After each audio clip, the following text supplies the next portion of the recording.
Kvaliteetne nahast rahakott võib kesta aastakümneid, kuid kuidas eristada head halvas?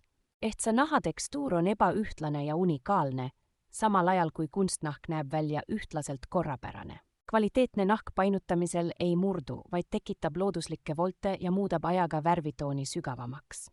Rahakoti pikaks elueaks on hädavajalik regulaarne hooldus spetsiaalsete nahahooldusvahenditega. Kvaliteetne nahk tuleb kaitsta niiskuse eest, kasutades spetsiaalset veekindlat immutusvahendit. Naha töötlemise kunst ulatub tagasi Vana-Rooma aegadesse, kus nahkmeistrid kasutasid samu tehnikaid, mida tänapäevalgi.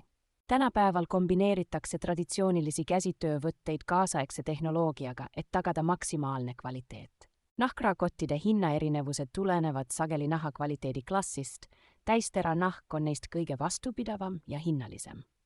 Kvaliteetne nahkrahakott muutub ajaga üha ilusamaks, arendades välja ainulaadse patina. Õige hoiustamine kuivas ja jahedas kohas eemal otsesest päikesevalgusest pikendab teie rahakoti eluiga märkimisväärselt.